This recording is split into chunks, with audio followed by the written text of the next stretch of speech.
नमस्कार दोस्तों, आशा करता हूँ प्रभु राम आप सभी को स्वस्थ रखें।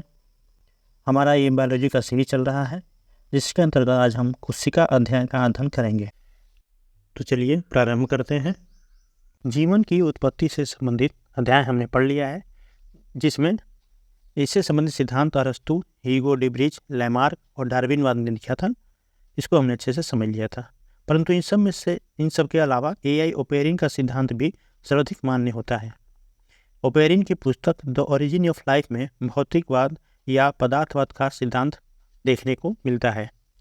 पदार्थवाद या भौतिकवाद का सिद्धांत की संकल्पना के अंतर्गत कहा गया है कि निर्जीव पदार्थों में का जो विकास होता है वो रासायनिक उद्विकास का परिणाम होता है।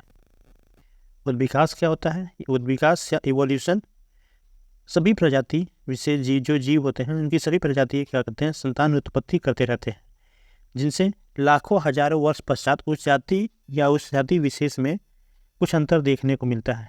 ये अंतर एक समय पश्चात इतना ज़्यादा बढ़ जाता है कि एक नई जाति की संकल्पना विकसित हो जाती है। जो इस नई जाति विकसित होती है उसे ही इवोल्यूशन या फिर उद्विकास कहा गया है। ओपेरिन के अनुसार पृथ्वी प्रारंभ काल में सूर्य जैसा था, बिल्कुल आग का गोला था जिस पर हाइड्रोजन व ऑक्सीजन मौजूद थे। हाइड्रोजन और ऑक्सीजन ने मिलकर पानी का निर्माण किया और ये सदैव पानी का निर्माण करते गए, जिससे पृथ्वी ठंडा होना प्रारंभ हुआ। पानी बनाते बनाते ऑक्सीजन पूरी तरह समाप्त हो गई पृथ्वी पर। तब इलेक्ट्रॉन, प्रोटॉन, न्यूट्रॉन ने मिलकर परमाणु बनाया। इन परमाणुओं से फिर बहुत सारे परमाणु मिलकर अणु बने और बहुत सारे अणु मिलकर जैव अणु बने। जैव अणु से ही methane, ammonia, amino acid, fatty acid, purine, pyrimidine, glucose आदि का निर्माण हुआ। इन सभी ने मिलकर ही कोशिका का निर्माण किया। इन बहुत सारी एक जैसी कोशिका या एक जैसी व्यवहार करने वाली कोशिकाओं ने मिलकर ऊतकों का निर्माण किया। फिर ऊतकों ने मिलकर क्या किया? अंगों का निर्माण किया। और सभी को पता है कि अंगों से मिलकर हमारा एक जीवधारी का शरीर बनता है। तो देखिएगा कि भूपटल पर जीवों के विकास के समय को, जब पृथ्वी पर जीव का जन्म हुआ या प्रारंभ हुआ, तो उस समय को हम जोई ईरा या जैव महाकल्प कहते हैं।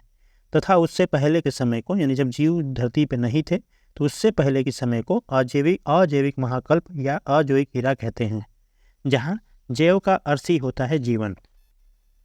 जैविक महाकल्प में सर्वप्रथम जीव की उत्पत्ति या प्रथम जीव एक जलीय जीव था। यानी जब सबसे पहले धरती पे कोई जीव का जन्म हुआ वह एक जलीय जीव था, जिसे हम नीलहरित शैवाल भी कहते हैं। यह जीव प्रोकैरियोटिक जीव था, अर्थात पृथ्वी पर सर्वप्रथम जन्म लेने वाला जीव प्रोकैरियोटिक जीव था, जिसके अंदर केंद्रक नहीं थी। जब पृथ्वी ठंडी होना प्रारंभ हुआ तो ओटू तो मौजूद था नहीं, तो इन शैवालों ने अवायवीय श्वसन किया। इसके तहत अवायवीय श्वसन के तहत तथा प्रकाश संश्लेषण किया, जिससे बाई प्रोडक्ट या सह उत्पाद के रूप में ऑक्सीजन का विकास हुआ। अवायवीय श्वसन क्या होता है? तो बिना किसी ऑक्सीजन के, जैसे वर्तमान में हम लोग सांस लेते हैं तो ऑक्सीजन लेते हैं और उसको फिर कार्बन डाइऑक्साइड के रूप में बाहर छोड़ते हैं। उसी तरह अवायवीय श्वसन में ऑक्सीजन न लेके किसी अन्य तत्व का या किसी अन्य यौगिक का सहारा लिया जाता है, तो उसे हम क्या कहते हैं? अवायवीय श्वसन कहते हैं। यानी श्वसन लेते समय जब बिना ऑक्सीजन के या ऑक्सीजन के अलावा किसी अन्य तत्व या यौगिक का उपयोग किया जाता है तो उसे अवायवीय श्वसन कहा जाता है। तो वर्तमान में भी ध्यान दीजिए, वर्तमान में भी वायुमंडल में लगभग 70% ऑक्सीजन शैवालों द्वारा ही निर्मित होते हैं। पेड़ पौधे भी हैं, पेड़ पौधों का अलग अपना महत्व है, परंतु ऑक्सीजन अगर पूछ दिए कि सबसे ज़्यादा ऑक्सीजन कैसे प्राप्त होता है, तो शैवालों द्वारा, या फिर ये कह सकते हैं समुद्री जीवों द्वारा सबसे सर्वाधिक ऑक्सीजन में वर्तमान में भी प्राप्त होते हैं, क्योंकि हमारी पृथ्वी पर सर्वाधिक हिस्से पर समुद्र ही फैला हुआ है और ये शैवाल जो है नीलहरित शैवाल वो अधिकतर समुद्रों में ही पाए जाते हैं। इसलिए सर्वाधिक ऑक्सीजन की पूर्ति हमारी शैवालों द्वारा ही की जाती है। ओपेरिन के अनुसार हमारा जो सजीव कोशिका होती है वो 27 तत्वों से मिलकर बनी होती है, जिसमें से 4 तत्वों की प्रधानता होती है। यानी हमारा शरीर जो है 27 तत्वों से मिलकर बना हुआ है, जिसमें 4 तत्वों की प्रधानता होती है। पहला तत्व है ऑक्सीजन, जो हमारे एक कोशिका बनाने में लगभग 65% होता है, और एक कोशिका निर्माण में कार्बन का लगभग 18.5% योगदान होता है। वहीं हाइड्रोजन का 9.5% और चौथे नंबर पर है नाइट्रोजन, जिसका होता है 3%।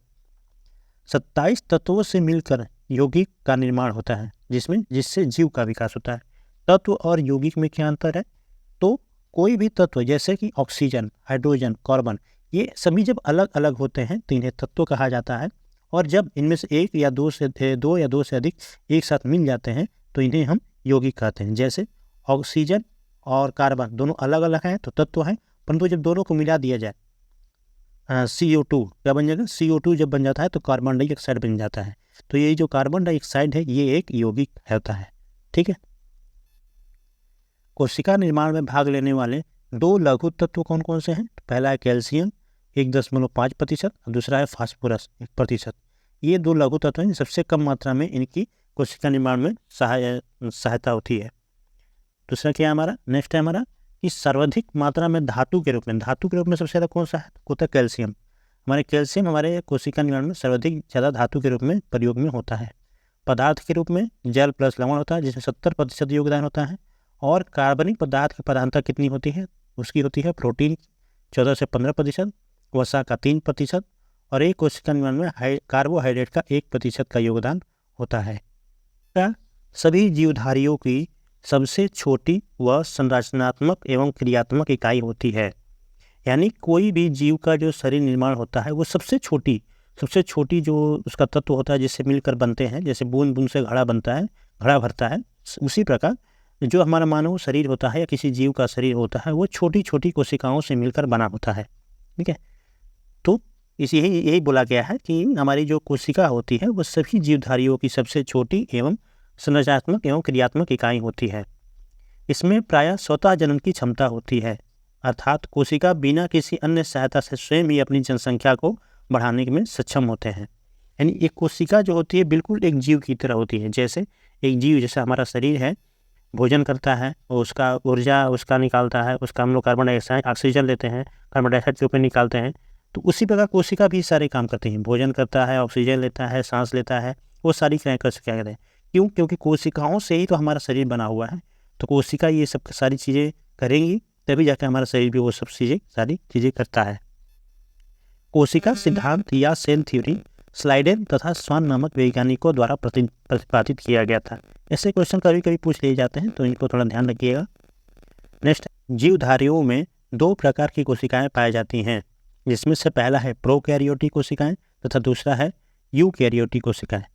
प्रोकैरियोटिक कोशिकाएं या जो शब्द है वो 2 शब्दों से मिलकर बना है, जिसमें प्रो प्लस कैरियोटिक या कैरियोटिक को हम कैरियन भी कह सकते हैं। तो प्रो का अर्थ है पुराना या प्राचीन, और कैरियन का मतलब होता है केंद्रक नहीं। यानी कि ऐसी कोशिका जिसमें केंद्रक नहीं पाया जाता है उसे प्रोकैरियोटिक बोलते हैं। और दूसरा वाला क्या है? यूकैरियोटिक। तो यूकैरियोटिक में क्या है? इसका उल्टा हो जाता है कि उसमें केंद्रक मौजूद होता है।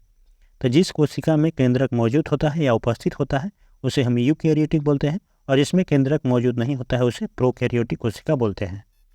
केंद्रक क्या होता है इसके बारे में अच्छे से विस्तार से आगे पढ़ेंगे, अभी फिलहाल में इतना समझ लीजिए। ठीक है, आइए शुरू करते हैं। तो देखिए इसमें देखिए ये चित्र में दे दिया है कि प्रोकैरियोटिक में क्या क्या है। तो प्रोकैरियोटिक में केंद्रक नहीं होता है, इसके अंदर क्या होता है? न्यूक्लियाइड या फिर नाभिक होता है। फिर दूसरा क्या होता है? कोशिका भित्ति या सेल वॉल होता है। तीसरा है प्लाज्मिड, और चौथा है साइटोप्लाज्म या कोशिका द्रव, और चौथा है राइबोसोम, और पांचवा है आपका कोशिका प्लाज्मा झिल्ली। ठीक है, तो ये सारी चीज़ें हैं। इसमें से कुछ चीज़ें आपका यूकैरियोटिक कोशिकाओं में भी कॉमन होती हैं। तो यूकैरियोटिक कोशिका में मुख्यतः क्या है? केंद्रक होता है, आपका माइटोकॉन्ड्रिया होता है, लाइसोसोम होता है, गोल्जी बॉडी होता है, अंतर्द्रवी जालिका होता है एवं राइबोसोम होता है। तो इन सभी को हम विस्तार से देखेंगे। चलिए सबसे पहले शुरू करते हैं प्रोकैरियोटिक कोशिका में। तो प्रोकैरियोटिक कोशिकाएं वो होती हैं जिसके अंदर केंद्रक कला, केंद्रिका, कला युक्त कोशिकांग इत्यादि नहीं पाए जाते हैं। ठीक है, तो इन्हें प्रोकैरियोटिक कोशिकाएं कहा जाता है। इनमें प्रोकैरियोटिक कोशिकाओं में आनुवंशिक पदार्थ अर्थात DNA पाया जाता है, परंतु हिस्टोन प्रोटीन नहीं पाया जाता है। हिस्टोन प्रोटीन क्या होता है? हिस्टोन प्रोटीन DNA को सुरक्षित रखने के लिए उत्तरदायी होता है। तो प्रोकैरियोटिक कोशिका में DNA तो पाया जाता है परंतु उसमें हिस्टोन प्रोटीन नहीं पाया जाता है, इसको ध्यान दीजिएगा। तथा इसमें राइबोसोम उपस्थित होता है। इसमें प्रोकैरियोटिक कोशिका में राइबोसोम उपस्थित है। राइबोसोम क्या करता है? प्रोटीन के संश्लेषण में सहायक होता है। इसके बारे में आगे डिटेल में पढ़ेंगे। तो ध्यान दीजिए, राइबोसोम क्या होता है? प्रोटीन के संश्लेषण में क्या होता है? सहायता करता है। प्रोकैरियोटिक कोशिकाएं जीवाणु, नीलहरित शैवाल इत्यादि में पाई जाती हैं। दूसरा यूकैरियोटिक कोशिकाएं, यूकैरियोटिक मतलब केंद्रक, हाँ ठीक है। तो इन कोशिकाओं में पूर्ण विकसित केंद्रक, केंद्रिका, कलायुक्त कोशिकांग इत्यादि उपस्थित होते हैं। इन कोशिकाओं में डीएनए के साथ हिस्टोन प्रोटीन भी पाया जाता है। इस प्रकार की कोशिकाएं पेड़ पौधे, जंतुओं, मनुष्यों एवं कुछ शैवालों में पाई जाती हैं। यूकैरियोटिक कोशिकाओं को ही हम एक पूर्ण कोशिका के रूप में जानते हैं। अगर कभी पूछ दे कि एक पूर्ण कोशिका क्या होती है, तो यूकैरियोटिक कोशिका को ही हम एक पूर्ण कोशिका कहते हैं। पूर्ण कोशिका होने के लिए केंद्रक और केंद्रक कला का होना अति आवश्यक है। केंद्रक के अंतर्गत क्या आते हैं, तो केंद्रक के अंतर्गत मुख्यतः केंद्रक झिल्ली, केंद्रक द्रव्य, क्रोमेटिन धागे तथा केंद्रिका आती हैं।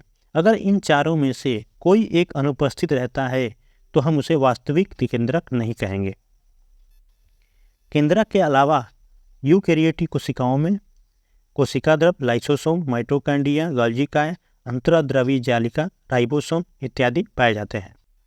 आइए अब हमें इन्हें विस्तार से समझ लेते हैं कि ये सारी चीज़ें हमारी कोशिका को कैसे सहायता प्रदान करते हैं। ये ध्यान दीजिए कि प्रोकैरियोटिक कोशिका में केंद्रक मौजूद नहीं होता है, ठीक है। तो सबसे पहले प्रोकैरियोटिक को ही शुरुआत करते हैं। पहला है आपका प्रोकैरियोटिक में क्या होता है, नाभिक, जिसको इंग्लिश में न्यूक्लियोइड बोलते हैं। केंद्रक न होने का कारण प्रोकैरियोटिक कोशिकाओं के नाभिक में ही डीएनए पाया जाता है।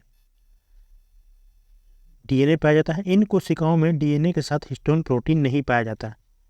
डीएनए ही जीवों के अनुवांशिक पदार्थ या अनुवांशिक लक्षणों को एक पीढ़ी से दूसरी पीढ़ी में ले जाती है। ये ध्यान दीजिएगा कि नाभिक के अलावा माइटोकॉन्ड्रिया तथा पौधे के हरितलवक कोशिकांग में भी डीएनए पाया जाता है। तो केवल नाभिक या फिर यूकैरियोटिक कोशिकाओं के केंद्रक में ही डीएनए नहीं पाया जाता, बल्कि माइटोकॉन्ड्रिया तथा पौधों के हरितलवक कोशिकांग में भी डीएनए पाया जाता है। प्रोकैरियोटिक कोशिका में दूसरा है कोशिका भित्ति या सेल वॉल। यह कोशिका की सबसे बाहरी और सख्त परत होती है जो कोशिका के आंतरिक संरचना को बांधे रखती है और अंदरूनी कोशिका के अंदरूनी तत्वों के क्या करता है, सुरक्षा प्रदान करती है। कोशिका भित्ति केवल पौधों और कुछ कवक बैक्टीरिया में पाए जाते हैं। यह जंतु कोशिका में नहीं पाया जाता, यानी कि ये जंतु कोशिका यानी हमारी मानवीय कोशिका में कोशिका भित्ति नहीं पाई जाती है। कोशिका भित्ति पौधों में सेलुलोज से निर्मित होती है, तो इसको ध्यान दीजिए, कोशिका भित्ति पौधे में सेलुलोज से निर्मित होती है। नेक्स्ट है हमारा प्लाज्मिड। प्लाज्मिड क्या होता है, यह कोशिका के भीतर एक छोटा सा एक्स्ट्रा क्रोमोसोम डीएनए होता है। जो प्लाज्मिड है यह सामान्य डीएनए का ही टूटा हुआ भाग होता है जो कोशिका द्रव्य के अंदर प्लाज्मिड के रूप में जमा होता है। यह डीएनए से भिन्न होता है। प्लाज्मिड प्रोकैरियोटिक कोशिकाओं को प्रतिरक्षा प्रदान करने में सहायता करते हैं। ध्यान दीजिएगा, साइटोप्लाज्म या कोशिका द्रव्य, राइबोसोम तथा कोशिका झिल्ली या प्लाज्मा झिल्ली दोनों प्रकार की कोशिकाओं में समान होती हैं। इसलिए अब हम यूकैरियोटिक कोशिकाओं के अंतर्गत आने वाली संरचनाओं को देखते हैं और इसी में समझते चलेंगे। यूकैरियोटिक कोशिकाओं में पहला व महत्वपूर्ण संरचना है केंद्रक। केंद्रक यूकैरियोटिक कोशिकाओं के लिए अति महत्वपूर्ण संरचना है। केंद्रक या न्यूक्लियस की खोजकर्ता रॉबर्ट ब्राउन ने 1931 में की थी। एक पूर्ण कोशिका में प्रायः एक केंद्रक का होना आवश्यक होता है।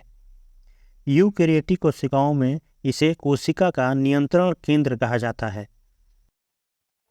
यूकैरियोटिक कोशिकाओं के केंद्रक में डीएनए उपस्थित होता है। केंद्रक में ही अनुवांशिक पदार्थ अर्थात डीएनए पाए जाने के कारण केंद्रक का प्रमुख कार्य जीवों के पैतृक लक्षणों को संतान में भेजना होता है। जैसे प्रोकैरियोटिक कोशिकाओं के नाभिक में डीएनए पाया जाता है, वैसे ही यूकैरियोटिक कोशिकाओं के केंद्रक में डीएनए पाया जाता है। और केंद्रक के अंदर मुख्यतः 4 संरचनाएं होती हैं। इन 4 संरचनाओं में सबसे पहला है केंद्रक झिल्ली या न्यूक्लियर मेम्ब्रेन। इसे आणविक झिल्ली भी कहते हैं।